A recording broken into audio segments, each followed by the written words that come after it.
Bonjour à tous, mon nom est Louis Argumedel, je suis propriétaire d'un centre d'entraînement à Anjou. Mais tu sais, on respectait tout le temps la distanciation, on désinfectait les machines, il n'y a pas eu d'éclosion, d'histoire d'éclosion dans les gyms. Donc tu sais, évidemment, là, personnellement, je trouve que c'est un peu difficile à accepter là, comme directive, mais it is what it is. Il y a une semaine, la police a débarqué ici parce que on a eu des plaintes. Là. Il y a des plaintes de compétiteurs là, disant qu'ils ont fait des activités illégales au centre UFIT. Donc la police a débarqué 3 fois ici au centre. J'avais pas le droit d'être dans mon centre pour filmer mes entraînements en ligne. Parce que tu sais, dernièrement, dans le fond, depuis le début du mois d'octobre, là, on s'est concentré pas mal sur l'entraînement en ligne, des cours de groupe. Pas des cours de groupe, des cours en ligne, excusez-moi. Puis dans le fond, ils m'ont dit que j'avais pas le droit de faire ça dans mon centre, que j'avais pas le droit d'être présent dans mon centre, même si les portes étaient fermées. Donc j'ai trouvé ça un peu bizarre. C'est pour ça que j'ai décidé d'utiliser les réseaux sociaux pour partager mon histoire. Donc oui, on s'est fait entendre, ça c'est correct. Le gouvernement a dit que le comportement des policiers était un peu exagéré, c'est bien correct, mais moi je veux me battre aussi sur le fait que l'entraînement privé one-on-one devrait être accepté aussi. Parce qu'on peut respecter la distanciation, on peut avoir un masque pour les enfants. Bonjour tout le monde, je m'appelle Sandra Tremblay, je suis chanteuse et coproductrice de Women in Songs. Women in Songs pour les femmes en chanson. Pourquoi en anglais? Parce qu'on prévoyait le faire un peu partout dans le monde. Alors, c'est ça. Fait que c'est ça, 50 000 $ d'investissement environ, sans subvention payée par les taxes des contribuables, bien entendu. Et puis, c'est ça. Fait ça a été un coup parce que le deuxième spectacle était prévu le 20 mars au Cabaret Théâtre du Vieux-Saint-Jean. Puis c'est le 12 ou 13 mars qu'on a su que ça n'aurait pas lieu. Fait que là, ils nous ont téléphoné, on a remis la date, on s'est dit on va mettre ça en septembre. On va être pas mal sûr que la crise va être passée. Fait que là, c'est remis en septembre 2021. On en avait un aussi à l'Abbé le 2 mai.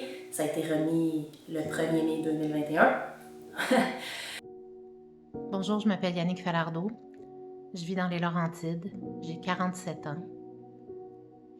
Je suis mère d'un jeune homme de 18 ans. Et je suis aussi la fille de ma mère de 81 ans. Aujourd'hui, j'ai envie d'exprimer un ressenti profond. Je suis de nature optimiste. Depuis le début de la pandémie, je me suis concentrée sur les solutions, sur ce que je pouvais faire pour garder une fréquence plus élevée, d'être en service, d'être au soutien, d'être à l'écoute, d'être présente, de continuer à créer, à faire de la beauté, tout ça. Mais ce matin, je me lève et puis j'ai envie de dire « ça va faire ». Et j'aurais jamais imaginé, pardonnez mon émotion, me retrouver dans la situation dans laquelle je me retrouve aujourd'hui. Je suis indépendante, j'ai une boîte, j'ai toujours bossé, j'ai jamais rien demandé à personne. On a le Covid qui est arrivé, je supporte plus d'entendre les gouvernants. Castex hier, je supporte plus, je craque. Ces gens-là décident de la vie et de la mort des autres, d'accord? Ils mentent toute la journée. Je voudrais juste vous dire, monsieur Pro, les politiques vous mentent. Bruno Le Maire vous ment. On vous explique qu'on met en place des tas de mesures. La plupart du temps, c'est pas vrai. Moi, par exemple, je suis censée avoir droit au fonds de solidarité. Et j'ai ici un papier de l'administration fiscale qui m'explique que ma demande est rejetée, que je n'y ai pas droit parce que j'ai un contentieux fiscal. Oui, j'ai un contentieux fiscal, mais je suis pas la seule en France. Et je suis censée, tant que j'ai pas été condamnée et que je me suis pas battue, être présumée innocente. Donc ça, tout le monde s'en fout. Il y a que les indépendants qui ont cette mesure, pas les autres, pas les grandes entreprises. Orange a un contrôle fiscal très important. Eh bien, je pense que les dirigeants d'Orange et que les salariés d'Orange ont droit à toutes les mesures et au chômage partiel. Sauf que par définition, quand on est indépendant, on est seul. Tout le monde se fout de nous. Moi, je suis aujourd'hui invisible. Je fais partie de la variable d'ajustement du gouvernement, alors qu'on est des millions et qu'on devrait être la richesse de ce pays. On parle beaucoup des petits commerçants, mais on ne parle pas des indépendants. C'est très facile. Moi, aujourd'hui, j'ai 3 enfants. J'ai 2 enfants à charge. Je ne sais pas comment je vais leur donner à manger demain. Je ne sais pas comment je paye ma mutuelle. La dernière fois que je suis allée faire des courses, j'avais le vertige. Je ne sais pas de quoi demain est fait. Donc, si vous voulez, il faut intégrer une chose. Moi, le Covid, ce dont je suis sûre, c'est que je ne mourrai pas du Covid.